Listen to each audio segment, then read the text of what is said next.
L'île a fort changé depuis une trentaine d'années. De cité cataloguée industrielle, elle est devenue une ville vraiment belle, surtout en son centre qui est piétonnier mais qu'on atteint très facilement en voiture pour descendre simplement dans l'immense parking qui se trouve sous la place centrale. Alors, plus commode, tu meurs. C'est là que nous avons rendez-vous cet après-midi, plus exactement à la place du théâtre, devant laquelle se trouve le fleuron de la cité, la Chambre du commerce et de l'industrie, où se tiendra les 7 et 8 décembre prochains la 8e fête du livre organisée par Escale de Livres. Notre rendez-vous porte un très beau nom, Scheherazade Majidi, et le lieu, c'est un endroit splendide qu'on vous recommande, le Café Morel, c'est juste en face de la Chambre du commerce et de l'industrie. Scheherazade, il y a 3 choses qui m'ont frappé. 1, l'île est d'une beauté remarquable, en tout cas le centre, je ne connaissais pas. Ah, c'est formidable. Oui, franchement, magnifique. 2, votre prénom, je trouve qu'il est extraordinaire. Il n'y a pas de hasard. Alors 3, je n'ai vu que les photos, je ne sais pas si on pourra y aller, parce que je crois que pour l'instant c'est fermé, mais l'endroit où va se dérouler cette foire ou ce salon, on en parlera, est aussi remarquable. En fait, votre fonction c'est quoi exactement? Vous êtes la relation publique de Escale des Lettres? Oh, plus ou moins, moi je suis plutôt chargée du pôle culturel, donc, et puis comme nous sommes une association, donc c'est vrai que nous ne sommes pas très nombreux, donc on a plusieurs tâches.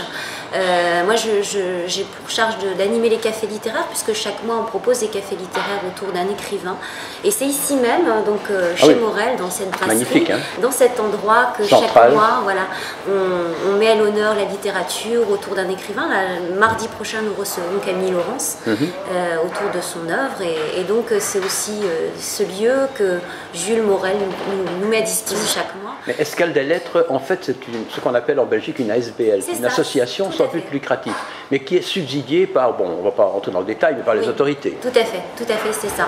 Ça fait maintenant 10 ans que Escale des Lettres existe. Nous sommes 5 salariés. On a réussi justement ce tour de force de pouvoir salarier et pouvoir aussi employer.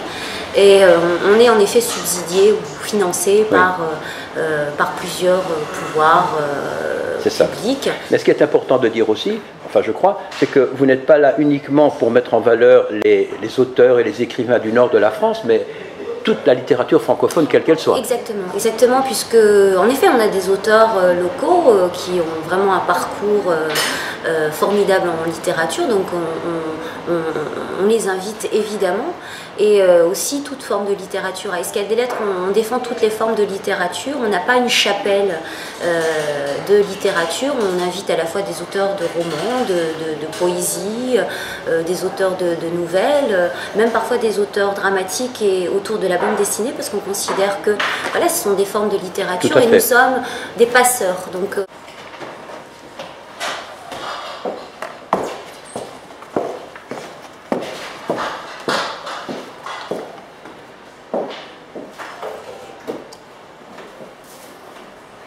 et en gros, vous organisez, disons, une quarantaine d'événements, de manifestations dans les environs, de le Grand Lille et peut-être même encore un peu plus loin.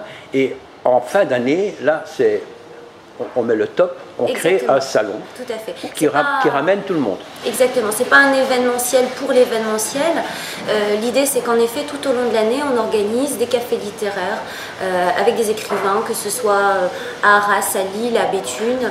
On organise aussi des ateliers d'écriture en direction des lycées, des collèges. On fait aussi des rencontres, des cafés littéraires dans des centres de détention, que ce soit à Arras, à Lille, aussi plus vers Béthune.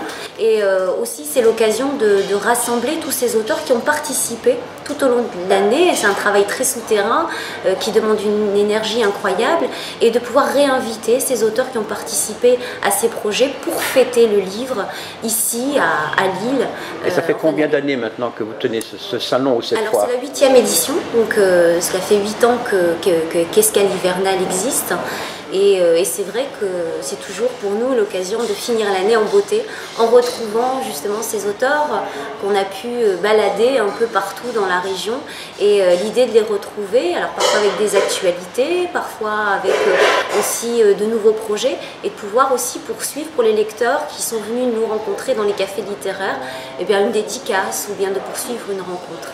Alors dans ce salon, cette foire, appelons ça comme on veut, parce que malgré tout les gens qui viennent peuvent vendre des livres, Oui, nous sommes bien d'accord. Oui. Vous invitez les auteurs et les éditeurs, Oui. n'importe qui se présente et qui veut bien y accepter.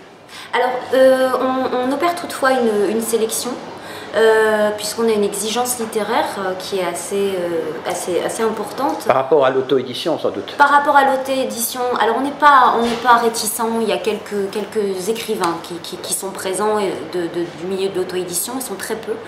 Mais vraiment, on essaie de faire une sélection sur vraiment des maisons d'édition indépendantes, notamment Chloé Délice, que l'on a découvert et qu'on a vraiment l'honneur de recevoir cette année. Et qui est très heureuse de venir d'ailleurs. Bien sûr, mais en tout cas, on est heureux de vous recevoir. Des maisons d'édition qui vraiment ont une exigence aussi littéraire, qui prennent des risques. On sait très bien que le monde de l'édition est très, très, très périlleux.